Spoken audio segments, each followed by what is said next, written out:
한스 짐머 작곡 파워 오브 원을 소개해드린다. 선전 문귀는 아프리카 토속 리듬으로 고발하는 인종차별 정책, 그리고 한 소년의 위대한 힘으로 공개됐다. 미국 역사상 최악의 인종폭동으로 기록된 1992년 4월의 LA 흑인 폭동 사건을 계기로 할리우드에서는 뿌리 깊은 흑인 차별이 영화계에서부터 시정되어야 한다는 자성의 소리가 나왔다. 지금까지 미국 영화 속에서 등장하는 흑인들은 운전사, 식당 종업원, 불량배 등 천덕꾸러기 신세에서 벗어나지 못하고 있다는 것은 이미 누차 이야기한 바 있다. 철저하게 백인 위주로 진행되어 영화계의 속성 때문에 은연중 백인은 주인공, 흑인은 그들의 권리를 늘 호시탐탐 노리는 악당으로 인식이 굳어져 왔다. 차별적 대우로 인해 흑인 배우들은 할리우드엔 남아프리카 이상 가는 인종차별 정책이 자행되고 있다고 비난의 포문을 터뜨리고 있다. 세계 영화 시장에서도 흑인 영화인들은 화려한 백인들의 잔치 속에 참여하는 엑스트라 신세에서 벗어나지 못하고 있다. 1989년 프랑스 칸 영화제도 흑인 차별을 단적으로 보여준 대표적 사례로 손꼽히고 있다. 이해의 작품상은 스파이크리 감독의 똑바로 살아라가 유력했다. 시상식 당일 심사위원장이었던 독일의 빔 벤더스 감독은 석연치 않은 이유로 돌연 스티븐 소더버그 감독의 섹스 거짓말, 그리고 비디오 테이프를 선정해 백인 사회에 아집이 낳은 결과라는 혹평을 받았다. 미국 영화계에서 흑인 배우들의 집단 반발을 몰고 왔던 사건 중 스티븐 스필버그 감독의 칼라 퍼플 1985 탈락 소동은 지금까지도 백인 영화인들이 저질렀던 흑인들에 대한 가장 추한 탄압 사례라고 기록되고 있다. 흑인 자매의 인생 순환사를 다뤘던 이 영화는 주요 출연진이 흑인들로만 등장한 것도 이채로웠는데 85년 아카데미 시상식에서 무려 11개 부문에 후보로 올라 최초의 흑인 여우상이 기대되는 등 주목을 받았다. 그러나 시상 결과 단 한 개 부문도 수상하지 못해 아카데미 후보작 중에는 최악의 참패를 기록하는 수모를 당한 것. 사건 이후 흑인 배우들은 자신들의 권리를 보장받기 위해 이익단체를 결성하는 등 적극적으로 대처하는 움직임을 보였다. 근래 들어 할리우드는 흑, 백 간의 화합을 선보이며 유화적 제스처를 보내고 있다. 리처드 아텐보로 감독의 자유의 절규 1987, 사랑의 하모니 1985 등은 이러한 노력이 가미된 작품으로 거론되고 있다. 하지만 흑인 감독 스파이크리는 흑인 인권운동가였던 말콤 X의 일대기를 다룬 말콤 X 1993을 통해 흑인들의 권익은 폭력을 사용해서라도 쟁취해야 한다고 주장하는 등 내부적으로는 뿌리 깊은 불신이 휴화산처럼 잠재하고 있는 실정이다. 파워 오브 원은 남아프리카 공화국의 적나라한 인종차별 정책에 대항하는 한 소년의 성장사를 통해 새삼 인권의 중요성을 일깨워 주었다. 남아프리카 공화국이 독립하기 18년 전인 1930년 한 영국인 농장에서 시작된다. 농장에서 살던 어린 소년 PK 스테판 도프는 일찍이 부모를 잃고 고아가 된다. 그는 독일계 백인들이 모여있는 기숙학교로 들어가는데 그곳에서 영국인이라는 이유로 독일 학생들에게 온갖 수모와 멸시를 당한다.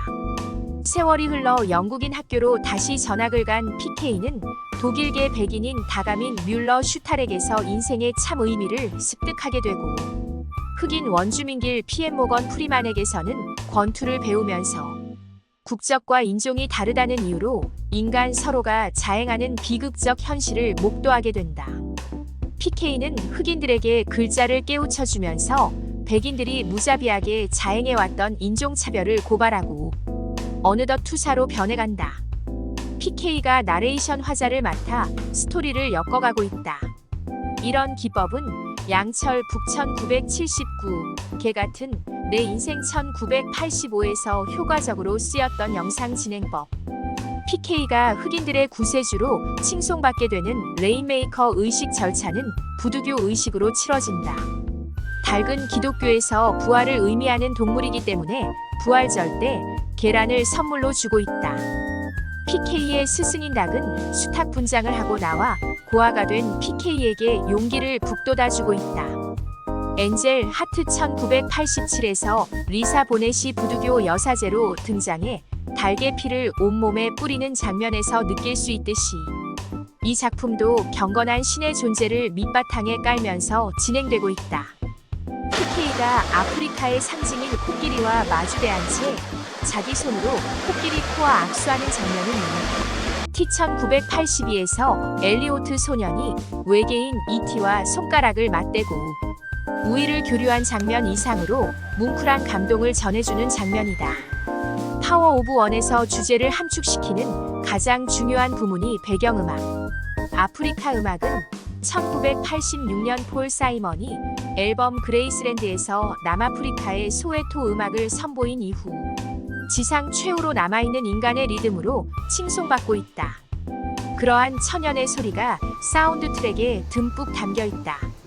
현대 팝 음악의 흐름이 신세사이저를 바탕으로 한 뉴에이지 물결이 휩쓸고 있는 때에 작곡자 한스 짐머는 음악의 범세계성을 찾기 위해 기계적인 조작을 거부하고 음악 속의 휴머니티를 고집하는 음악인으로 명망이 높다.